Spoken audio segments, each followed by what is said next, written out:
ओम नमः शिवाय। आज मैं आप लोगों को महादेव की वह कथा सुनाने जा रहा हूं जिसे सुनकर आपका रोम रोम शिवमय में हो जाएगा। धर्म ग्रंथ में बताया गया है कि सोमनाथ की कथा सुनने से रोग, द्वेष, निराश जैसे विकार दूर हो जाते हैं। देवों के देव यानी महादेव वो स्वयंभू हैं, शाश्वत हैं, सर्वोच्च सत्ता है। महाकाल यानी समय के देवता हैं, जिनको सौम्य और रौद्र दोनों रूपों में पूजा जाता है। वो त्रिदेवों में सबसे बड़े देव हैं।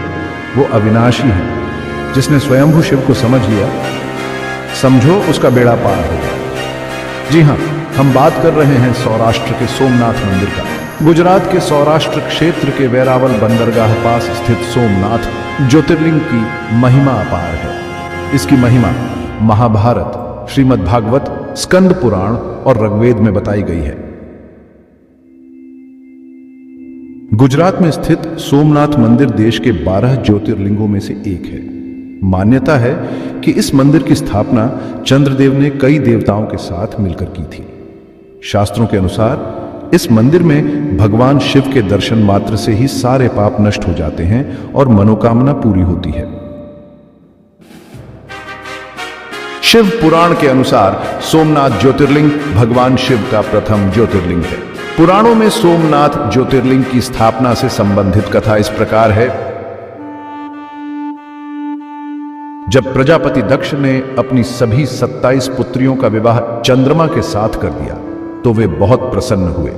पत्नी के रूप में दक्ष कन्याओं को प्राप्त कर चंद्रमा बहुत शोभित हुए और दक्ष कन्याएं भी अपने स्वामी के रूप में चंद्रमा को प्राप्त कर सभी कन्याएं भी इस विवाह से प्रसन्न थीं। चंद्रमा की उन 27 पत्नियों में रोहिणी उन्हें सबसे ज्यादा प्रिय थी, जिसको वे विशेष आदर तथा प्रेम करते थे। उनका इतना प्रेम अन्य पत्नियों से नहीं था। चंद्रमा की अपनी तरफ उदासीनता और उपेक्षा का देखकर रोहिणी के अलावा बाकी दक्ष पुत्रियां बहुत दुखी हुई। वे सभी अपने पिता दक्ष की शरण में गईं और उनसे अपने कष्टों का वर्णन किया। अपनी पुत्रियों की व्यथा और चंद्रमा के दुर्व्यवहार को सुनकर दक्ष भी बड़े दुखी हुए।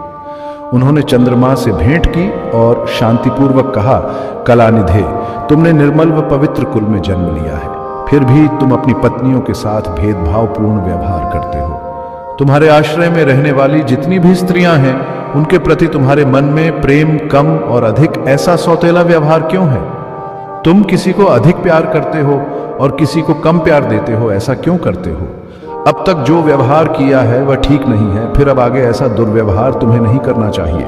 जो व्यक्ति आत्मीयजनों के साथ विषमतापूर्ण व्यवहार करता है, उसे नर्क में जाना पड़ता है। इस प्रकार प्रजापति दक्ष ने अपने दामाद चंद्रमा को प्रेम पूर्वक समझाया और चंद्रमा में सुधार हो जाएगा ऐसा सोच प्रजापति दक्ष वापस लौट आए। इतना समझाने पर भी चंद्रमा ने अपने ससुर प्रजापति दक्ष की बात नहीं मानी।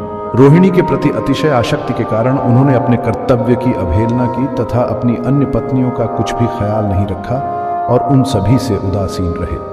दोबारा समाचार प्राप्त कर प्रजापति दक्ष बड़े दुखी हुए। वे पुनः चंद्रमा के पास आकर उन्हें उत्तम नीति के द्वारा समझने लगे। दक्ष ने चंद्रमा से न्यायोचित बर्ताव करने की प्रार्थना की। बार बार आग्रह करने पर भी चंद्रमा ने अवहेलना पूर्वक जब दक्ष की बात नहीं मानी, तब उन्होंने चंद्रमा को शाप दे दिया। दक्ष ने कहा कि मेरे आग्रह करने पर भी तुमने मेरी अवज्ञा की है, इसलिए तुम्हें क्षय रोग हो जाए। दक्ष द्वारा शाप देने के साथ ही क्षण भर में चंद्रमा क्षय रोग से ग्रसित हो गए। उनके क्षीण होते ही सर्वत्र हाहाकार मच गया। सभी देवगण तथा ऋषिगण भी चिंतित हो गए। परेशान चंद्रमा ने अपनी अस्वस्थता तथा उसके कारणों की सूचना इंद्र आदि देवताओं तथा ऋषियों को दी। उसके बाद उनकी सहायता के लिए इंद्र आदि देवता तथा वशिष्ठ आदि ऋषिगण ब्रह्मा जी की शरण में गए। ब्रह्मा जी ने उनसे कहा कि जो घटना हो गई है उसे तो भुगतना ही है, क्योंकि दक्ष के निश्चय को पलटा नहीं जा सकता। उसके बाद ब्रह्मा जी ने उन देवताओं को एक उत्तम उपाय बताया। ब्रह्मा जी ने कहा कि चंद्रमा देवताओं के साथ कल्याणकारक शुभ प्रभास क्षेत्र में चले जाएं। वहां पर विधिपूर्वक शुभ मृत्युंजय मंत्र का अनुष्ठान करते हुए श्रद्धापूर्वक भगवान शिव की आराधना करें। अपने सामने शिवलिंग की स्थापना करके प्रतिदिन कठिन तपस्या करें। इनकी आराधना और तपस्या से जब भगवान भोलेनाथ प्रसन्न हो जाएंगे तो वे इन्हें क्षय रोग से मुक्त कर देंगे। पितामह ब्रह्मा जी की आज्ञा को स्वीकार कर देवताओं और ऋषियों के संरक्षण में चंद्रमा देवमंडल सहित प्रभास क्षेत्र में पहुंच गए। वहां चंद्रदेव ने मृत्युंजय भगवान की अर्चना वंदना और अनुष्ठान प्रारंभ किया। वे मृत्युंजय मंत्र का जप तथा भगवान शिव की उपासना में तल्लीन हो गए। ब्रह्मा की ही आज्ञा के अनुसार चंद्रमा ने 6 महीने तक निरंतर तपस्या की और वृषभ ध्वज का पूजन किया। 10 करोड़ मृत्युंजय मंत्र का जप तथा ध्यान करते हुए चंद्रमा स्थिर चित्त से वहां निरंतर खड़े रहे। उनकी तपस्या से भक्त वत्सल भगवान शंकर प्रसन्न हो गए। उन्होंने चंद्रमा से कहा, चंद्रदेव, तुम्हारा कल्याण हो। तुम जिसके लिए यह कठोर तप कर रहे हो, उस अपनी अभिलाषा को बताओ। मैं तुम्हारी इच्छा के अनुसार तुम्हें उत्तम वर प्रदान करूंगा। चंद्रमा ने प्रार्थना करते हुए विनयपूर्वक कहा, देवेश्वर, आप मेरे सब अपराधों को क्षमा करें और मेरे शरीर के इस क्षय रोग को दूर कर दें। भगवान शिव ने तपस्या से प्रसन्न होकर चंद्रदेव से वर मांगने के लिए कहा। इस पर चंद्रदेव ने वर मांगा कि हे भगवान, आप मुझे इस श्राप से मुक्त कर दीजिए और मेरे सारे अपराध क्षमा कर दीजिए। इस श्राप को पूरी से समाप्त करना भगवान शिव के लिए भी संभव नहीं था। अतः मध्य का मार्ग निकाला गया। चंद्रदेव, तुम्हारी कला प्रतिदिन एक पक्ष में क्षीण हुआ करेगी, जबकि दूसरे पक्ष में प्रतिदिन वह निरंतर बढ़ती रहेगी। इस प्रकार तुम स्वस्थ और लोक सम्मान के योग्य हो जाओगे। भगवान शिव का कृपा रूपी प्रसाद प्राप्त कर चंद्रदेव बहुत प्रसन्न हुए। उन्होंने भक्ति भावपूर्वक शंकर की स्तुति की। ऐसी स्थिति में निराकार शिव उनकी दृढ़ भक्ति को देखकर साकार लिंग रूप में प्रकट हुए और संसार में सोमनाथ ज्योतिर्लिंग के नाम से प्रसिद्ध हुए।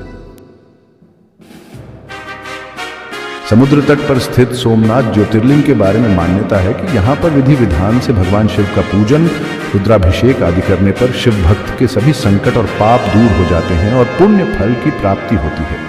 यहाँ पर सच्चे मन से शिव साधना करने वाले भक्त की महादेव पलक झपकते सभी मनोकामना पूरी कर देते हैं और जीवन में कभी किसी चीज की कोई कमी नहीं होती है। भगवान शिव के प्रथम ज्योतिर्लिंग यानी सोमनाथ की स्थापना की थी। उनकी सावन के महीने में पूजा करने पर व्यक्ति की कुंडली में स्थित चंद्र दोष दूर होता है। कहने का तात्पर्य यह है कि श्रावण मास में सोमनाथ ज्योतिर्लिंग की पूजा से व्यक्ति को भगवान शिव के साथ चंद्र देवता का भी पूरा आशीर्वाद मिलता है। ओम नमः शिवाय।